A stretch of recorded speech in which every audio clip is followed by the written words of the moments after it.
tá, vamos lá. Então, primeiramente, boa noite a todos, né?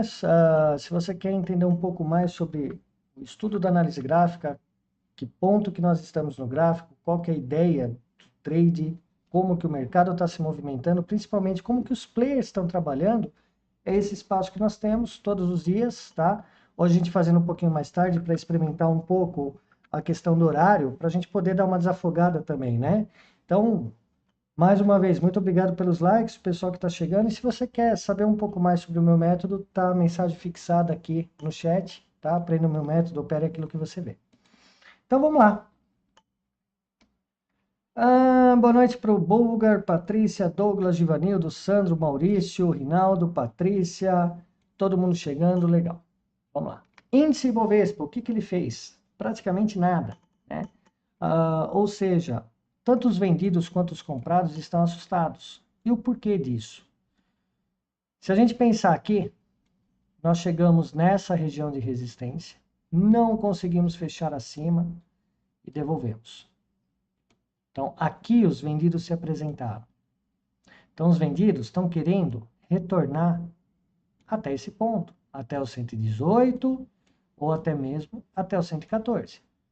E o problema é o seguinte, os vendidos, eles originalmente, os seus stops estariam aqui. Conforme vai caindo, eles vão trazendo seus stops. Então, eles estão com seus stops exatamente aqui. Um tique a máxima da de hoje. Então, os vendidos estão com medo desse cenário. Tá? E os comprados estão se aproveitando desta queda e estão tentando entrar na operação com seus stops aqui. Com o fechamento de hoje, nada mais natural que os comprados tragam seus stops para este ponto aqui. Então, a gente está exatamente no meio do caminho, tanto para os vendidos quanto para os comprados. Ou seja, nós temos um doji que representa os stops dos vendidos e os stops dos comprados. Então, essa lateralização mostra muito defesa. A gente vai ver isso principalmente quando a gente pega o índice futuro no intraday e a gente visualiza esse cenário. Nós tínhamos na sexta-feira traçado esse triângulo aqui. Veja que ele abre em gap de alta, em cima da linha de tendência, começa a cair.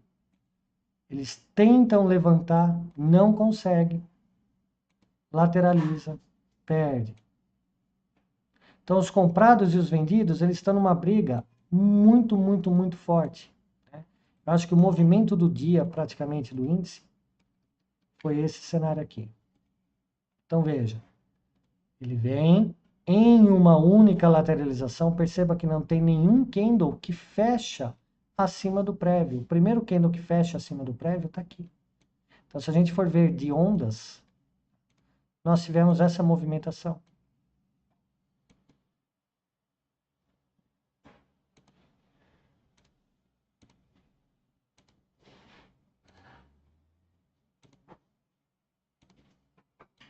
Tá? Então, nós tivemos essa movimentação. O que chama muito atenção, que foi o candle do dia, foi justamente a perda desta mínima. Dando uma enorme pancada para baixo e subiu com a mesma violência. E olha o estocástico lento, dando a sua divergência. Muitas vezes a pessoa fala, pô, mas esperar até as 3 horas para ter uma operação? Sim. Às vezes você vai esperar dias, às vezes você vai esperar semanas para realizar uma belíssima operação que tenha todo um contexto. Não é garantia que ela vai te dar sucesso. Porém, é o típico do sinal que todo mundo espera que aconteça. E hoje nós tivemos vários sinais como esse. Em divergências, tanto em topo quanto em fundo. E o porquê dessa montoeira de divergência? Justamente, lembra que a gente olhou lá no gráfico do Ibovespa? Ele está no meio do caminho. Ele está no ponto que os vendidos estão querendo amassar, só que os comprados estão querendo defender a região. Então fica aquela briga, fica aquela molinha comprimindo, né? Então ele tenta romper, não consegue. Então, operar em lateralizações, rompimentos, não tende a ser bons trades, bons cenários gráficos. E falar, Murilo, mas como assim está lateral? Bom, olha o que o índice está fazendo. Então, ele tem aquele fundão arredondado que a gente comentou nas lives. Possivelmente, essa mínima, inclusive, deve ter tocado no fundo. Vamos ver.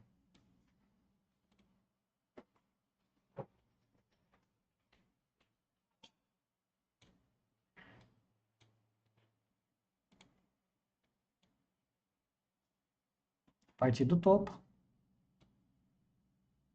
nós temos o fundo. Vou traçar mais ainda. Mais para frente ainda.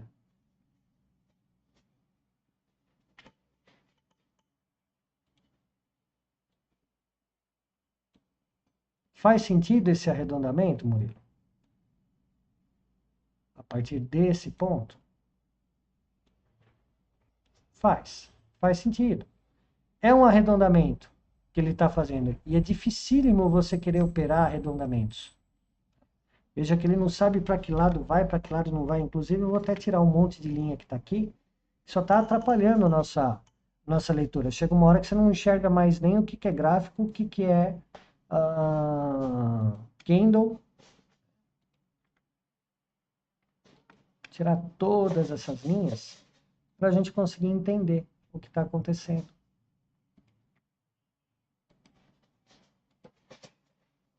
Basicamente, o que a gente tem no índice ainda é a tentativa de se segurar nesse canal de alta. E qual que é o problema?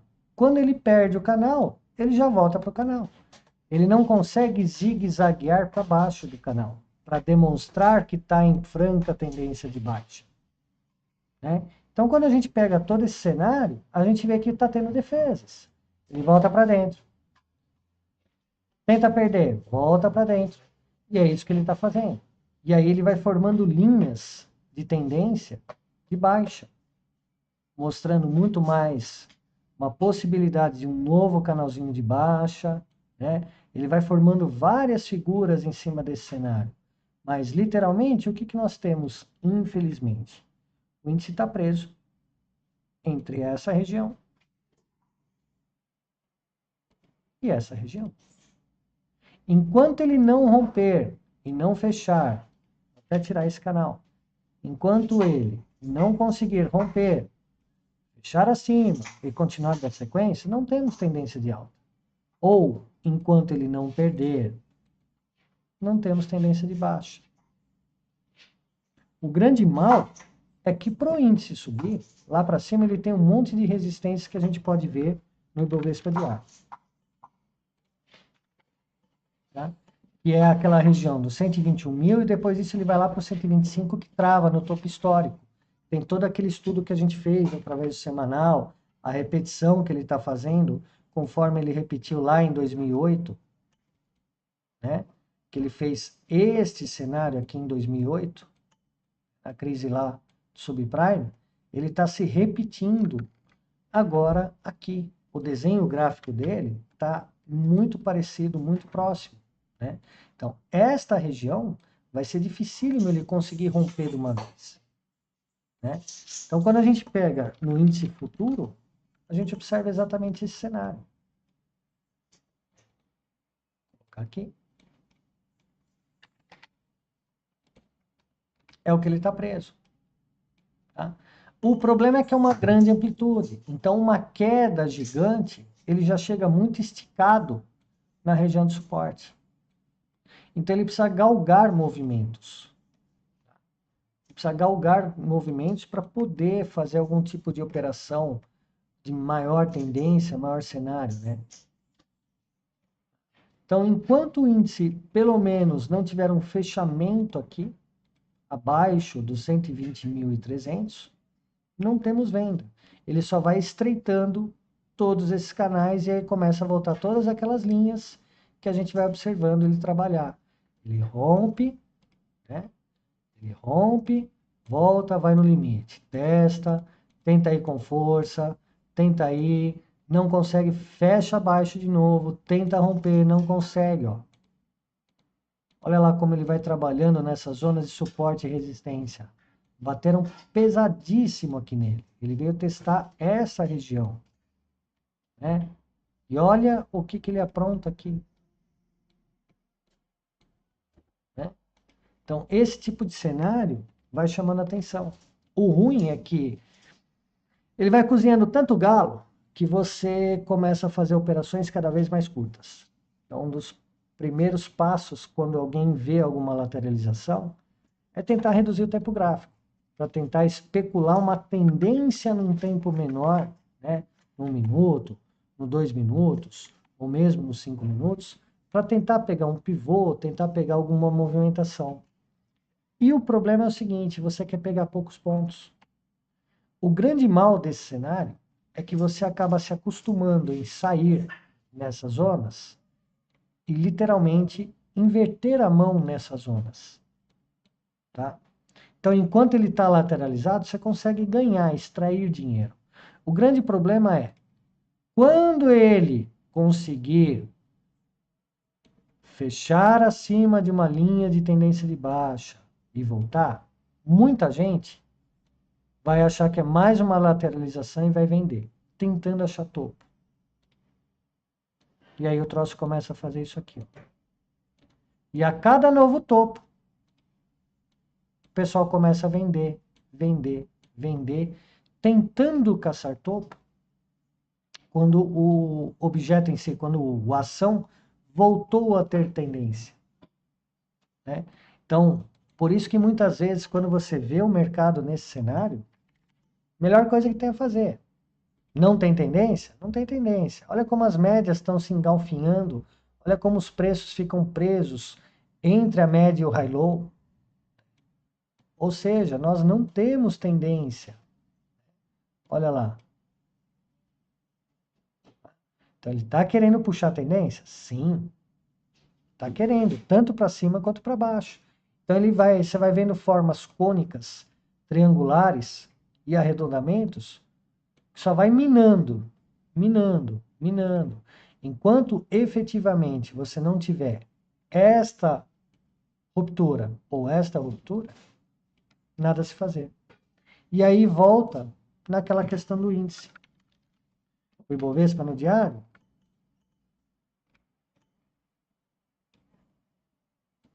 está como? Numa região onde ele enfrentou toda essa briga aqui. Ele está enfrentando a briga onde? Na mesma região. Então, esse tipo de conceito é o que recebe dentro da análise técnica o conceito de bipolaridade. Tá? Então, ele está mostrando que essa região é uma faixa de briga, faixa de Gaza.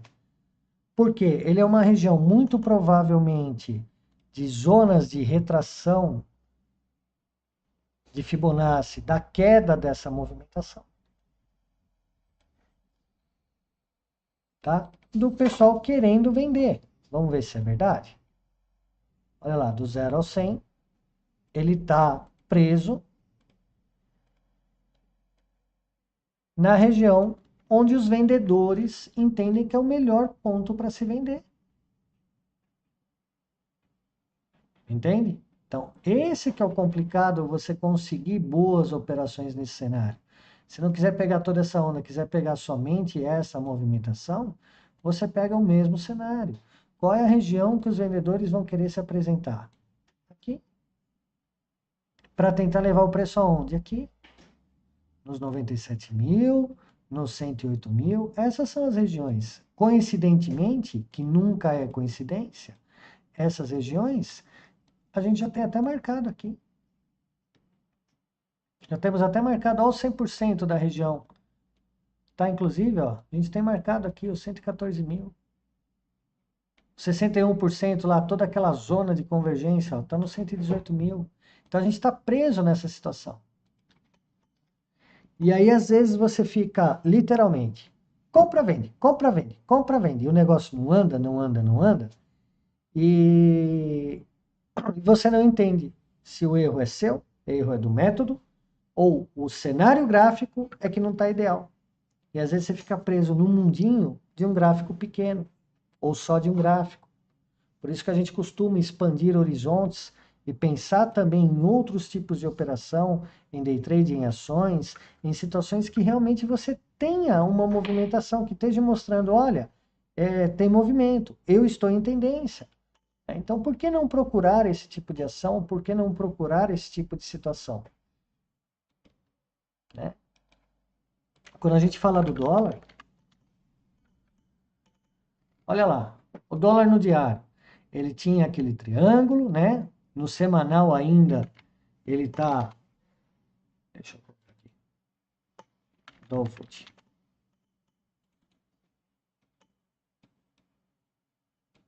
Para variar, acho que tá. Aqui. Ele está naquela briga, né? Quem vence a briga? O triângulo simétrico para cima ou o triângulo ascendente para cima? O triângulo ascendente não está deixando ele subir ainda. Está falando, não, não. Bate mais um pouquinho, vamos pegar mais força para depois subir com mais gosto. Então está devolvendo. Está dentro de uma região, qual região? Olha lá a faixa. Olha quantas linhas a gente tem aqui, onde que o dólar justamente está preso. Então, um cenário que o dólar já foi lá no topo, bateu lá no topo e está respeitando as linhas de tendência. Mesmo cenário que a gente falou do índice, né? Ele teria que romper uma linha de tendência de baixa para cima e conseguir fazer um zigue-zague para a gente ter tendência de alta, não era? Olha o que o dólar está fazendo, ó. Esses estudos, eu ainda não paguei nenhuma linha, ó. Olha lá, ele começa com todo o seu topo arredondado, né? Faz uma nova linha de tendência de baixa, aí faz uma nova linha de tendência de baixa, que por enquanto está sendo respeitada. O que tem que se esperar para ter uma boa compra? O dólar tem que conseguir romper, fazer um zigue-zague ascendente, para ele poder conseguir caminhar e voltar até as máximas. Enquanto isso não acontecer, não adianta. Toda e qualquer tentativa de alta dele vai ser frustrada. E é o que a gente vê. Em alguns momentos a gente vê até umas pancadas um pouco maiores, né? Movimentações agudas que ele faz, mas é muito mais de um retorno nessa linha de tendência de baixa do que propriamente uma reversão de tendência. O dólar está trabalhando em cima desse canal de baixa. Agora, enquanto ele não fazer isso, não tem o que fazer. E aí ele vai testando as zonas. Vai testando, testando, testando. Olha lá que interessante. Hoje o dólar, o que ele fez? Lembra que a gente deixou essa linha de tendência na sexta? Falando, olha, vamos lá, vamos ficar de olho nessa linha de tendência, né? Isso aqui vai ser a importância do dia da segunda-feira. Olha como é bom estudar. Ele abre abaixo da linha, vai lá, testa a linha, perde. Olha que pullback perfeito que ele fez em cima desse triângulo. Depois disso lateralizou, não sabia se ia, se não ia. Tenta subir de novo, não consegue. Está tentando se segurar, mas você vê que ele vai se perdendo, né? Mais uma vez, a tendência é de baixa, só que o mercado não quer mais cair. Então fica aquela briga. Então, por isso que a gente está tendo tanto arredondamentos, tanto no índice quanto no dólar.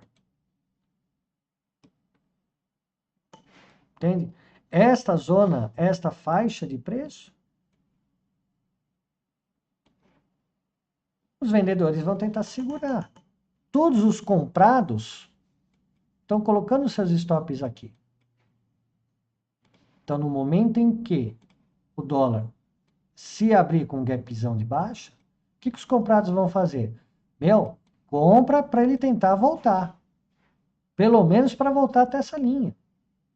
É isso aqui que os comprados vão tentar fazer. E os vendidos vão tentar fazer o quê? Não, a hora que chegar nessa linha, a gente vende de novo, e aí a gente derrete. E aí o que que nós teríamos? A continuidade da tendência de baixa. Entende? Essa é a ideia por trás dos trades em relação tanto ao dólar quanto ao índice. Na realidade, o que que acontece? Tem uma série de medidas essa semana que estão para ser votadas, toda uma movimentação política, todo novos processos da velha política. Tá? Então, enquanto não se definir isso, nada se fazer. Essa semana também tem uma série de balanços, todo mundo está à espera do balanço da Vale de hoje, e que na realidade, para quem opera o gráfico, é até um tanto quanto frustrante, né, você olhar a notícia. Porque quando fala que tem um mega balanço muito bom, no dia seguinte cai. Porque o mercado como um todo já precificou isso, né? Já fizeram as suas operações e saíram antes. Então, infelizmente, a gente vai estar sempre trabalhando com um retardo quando a gente opera essas notícias que saem à noite ou coisa do tipo. Entende? Tá? E destaques para hoje que tivemos, que eu achei bem interessante, né? Eu até mostrei para o pessoal, HGTX deu mais uma pancadona para cima, né? Mais uma pulada de gap. Muito obrigado, HGTX. Você foi fantástica. Eu tinha feito uma operação aqui com meu stop aqui. Não pegou meu stop, antes que vocês falem. Deixa eu mostrar aqui. Por uma nesga, não pegou meu stop. Fiquei muito feliz. Porque eu tinha feito, inclusive, a HGTX semana passada, né? Mostrei para vocês a operação. Eu tinha feito uma compra por aqui, ela abriu em gap. Aí agora eu fiz mais uma compra, né? Eu tinha feito uma compra nesse ponto, meu stop estava nesse ponto. Meu alvo originalmente estava nesse ponto aqui dos 11,40.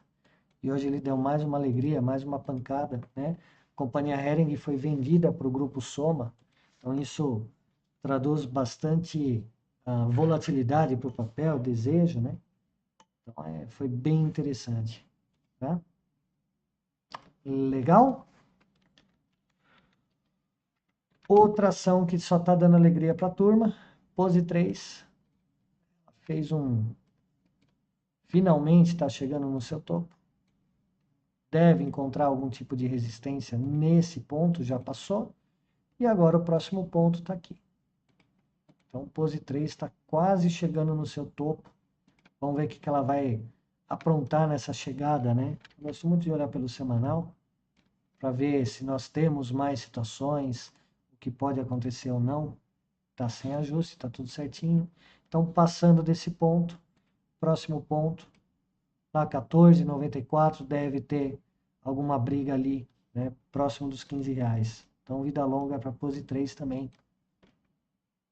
Beleza? Então é isso. Pessoal, muito obrigado pela companhia, obrigado pelo estudo, espero que ajudem vocês e amanhã estamos de volta. Até mais. Tchau, tchau.